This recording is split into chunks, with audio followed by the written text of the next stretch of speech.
राष्ट्रपति बंगबंधु मुजीबुर रहमान और बांग्लादेश के मशहूर कवि अब्दुल गफ्फार चौधरी एक बार मॉस्को की यात्रा पर थे। वहां उन्हें सोवियत बोल्शेविक क्रांति के जनक व्लादिमीर लेनिन के मकबरे पर ले जाया गया। लेनिन की मौत के बाद उनके शरीर को प्रिजर्व करके रखा गया था, लेकिन इस मम्मी को देखकर मुजीब ने गफ्फार से कह दिया, मैं नहीं चाहता मुझे इस तरह याद रखा जाए। ये ऐसा है मानो मैं लोगों के दिमाग में पूरी तरह मिट गया हूँ। नहीं, मैं ऐसी मौत चाहता हूं जिससे मैं लोगों की कल्पना में एक सदाबहार याद बनकर रहूं। सलिल त्रिपाठी अपनी किताब the Colonel who would not repent में लिखते हैं, जब मुजीब की हत्या हुई उनके शव को जल्दबाजी में उनके गांव ले जाया गया। सैनिकों ने गांव को घेर लिया ताकि लोग उनके जनाजे में शरीक न हो पाएं। सैनिक चाहते थे कि मुजीब को जल्द से जल्द दफना दिया जाए, लेकिन एक इमाम इस बात पर अड़ गया कि बिना शव को नहलाए सुपुर्दे खाक नहीं किया जा सकता, गुस्ल करना पड़ेगा। ऐसे में सैनिकों ने उसे 10 मिनट का वक्त दे दिया नहलाने के वास्ते। हालांकि वहाँ एक ढंग का साबुन भी नहीं था, इसलिए अंत में कपड़े धोने वाले साबुन से मुजीब के शव को नहलाया गया। आगे सलील लिखते हैं, इमाम ने देखा कि मुजीब के शरीर पर 10 गोलियों के निशान थे और उनकी एक उंगली गायब थी जिसे वो भाषण देते वक्त उठाया करते थे। जब शव को दफनाने की बारी आई, वहाँ एक कफन भी नहीं था। अंत में गांव वाले ने अपनी धोती दी और मुजीब के शव को एक ऐसी बेनाम कब्र में दफना दिया गया जिसके ऊपर मेमोरियल का पत्थर भी नहीं लगा था। नमस्ते, मैं हूं निखिल और आप देख रहे हैं तारीख, जिसमें आज बात बंगबंधु मुजीबुर रहमान और उनकी लेगेसी की।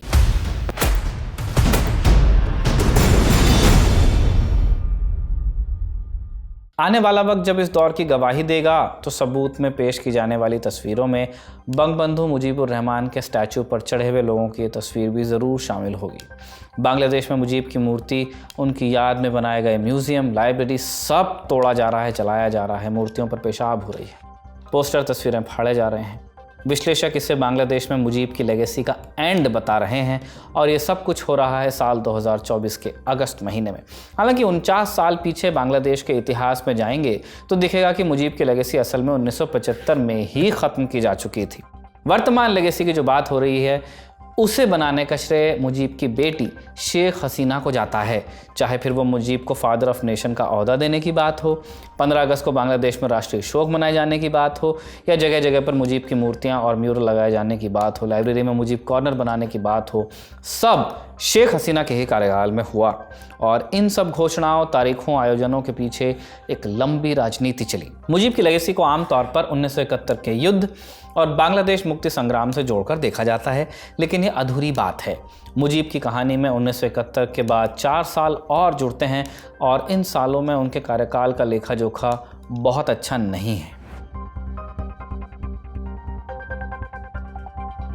बांग्लादेश के गठन के 1 साल बाद यानी 1972 में विश्व बैंक ने बांग्लादेश पर अपनी पहली रिपोर्ट जारी की, जिसमें लिखा था कि बांग्लादेश की ज्योग्राफी ठीक है लेकिन अर्थव्यवस्था का वो हाल है कि इसे ठीक होने में 200 साल लगेंगे।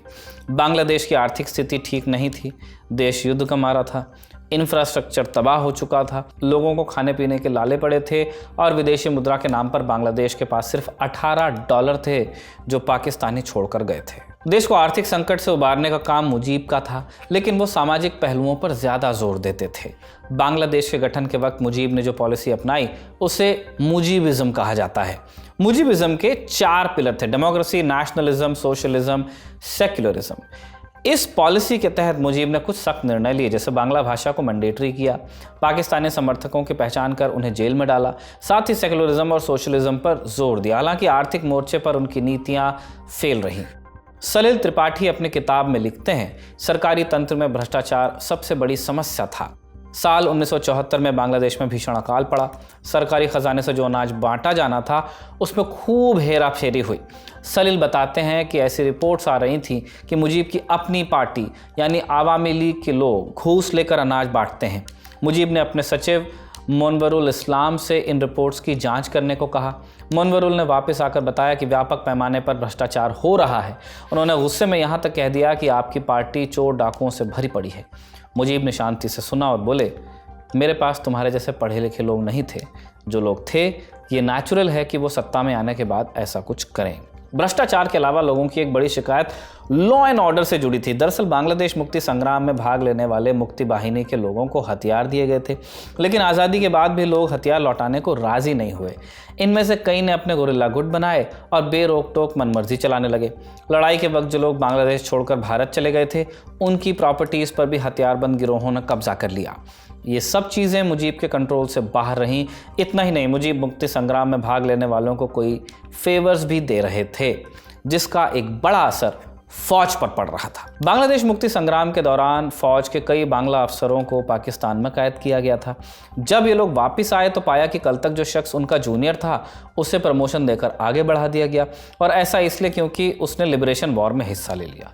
फौज के कई लोग ऐसे भी थे जो मानते थे कि ज़मीन पर असली लड़ाई उन्होंने लड़ी, लेकिन मलाई वो राजनेता खाने लगे जो लड़ाई के दौरान भारत में शरण लिए हुए थे। जो था नहीं बांग्लादेश में, वही आगे बढ़ रहा है। कुल मिलाकर बात ये कि बांग्लादेश में दिक्कतें बढ़ती जा रही थीं और इसके पैरेलल मुजीब का एक कल्ट भी तैयार हो रहा था।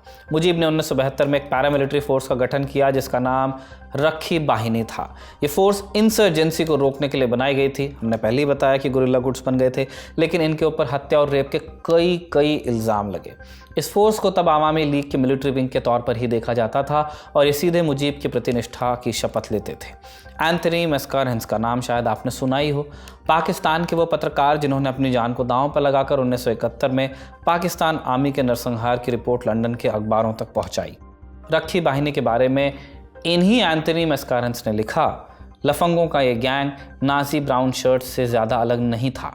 ब्राउन शर्ट्स नाजी जर्मनी के जो नाजी पार्टी थी उसकी पैरामिलिट्री विंग को कहा जाता था, जो भूरी शर्ट पहनते थे, इसलिए ब्राउन शर्ट्स।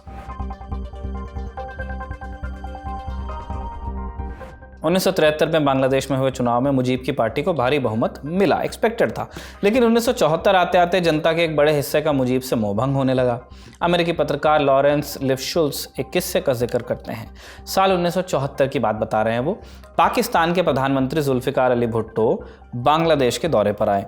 लिफशुल्स लिखते हैं कि भुट्टो जब बांग्लादेश आए तो भीड़ ने जय जयकार शुरू कर दिया, जबकि यही शख्स बांग्लादेश की स्थिति का एक बड़ा कारण था। इनको प्राइम मिनिस्टर बनना था, क्योंकि भीड़ ने लेकिन उनके स्वागत में इतना हल्ला मचाया कि एक बार को मुजीब भी असहज हो गए। लिफशुल्स लिखते हैं कि मुजीब को उसी दिन समझ में आ जाना चाहिए था कि ये उनके लिए एक वार्निंग सिग्नल है।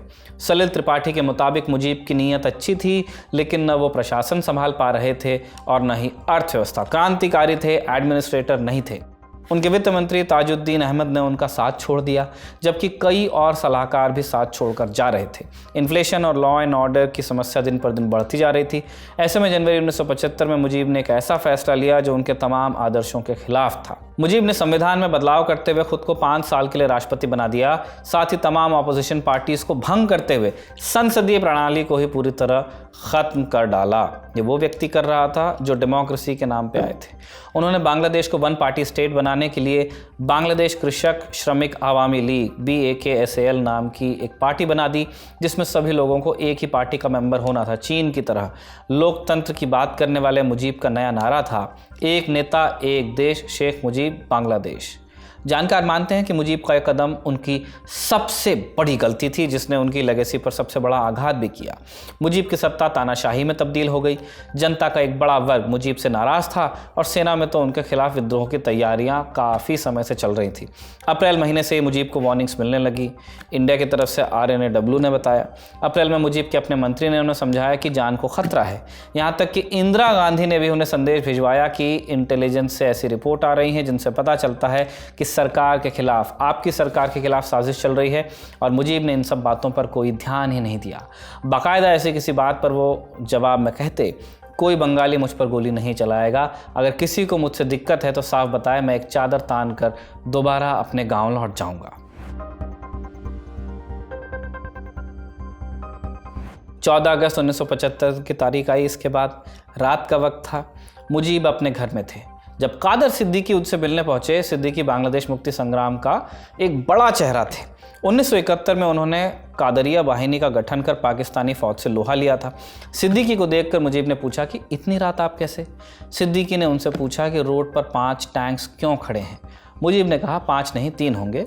कल मेरा ढाका यूनिवर्सिटी में भाषण है, उसी की सुरक्षा के लिए खड़े हैं। सिद्दीकी ने कहा कि नहीं 3 नहीं 5 है, मैंने खुद अपनी आंखों से देखा है। मुजीब ने हंसते में जवाब दिया कि रात के अंधेरे में तुमने एक ही टैंक को 2 बार देख लिया होगा, अगली सुबह दोबारा देखना, अगर 5 हुए तो मुझे बताना। मुजीब के लिए अगली सुबह लेकिन आई ही नहीं। ढाका के धनमंडी इलाके में मौजूद शेख मुजीब के घर में उसी रात फौज के कुछ लोग घुसे और पूरे परिवार समेत सबका कत्ल कर दिया। अगस्त 2024 में शेख हसीना के तख्ता पलट के बाद मुजीब के लेगेसी को लेकर चर्चा हो रही है।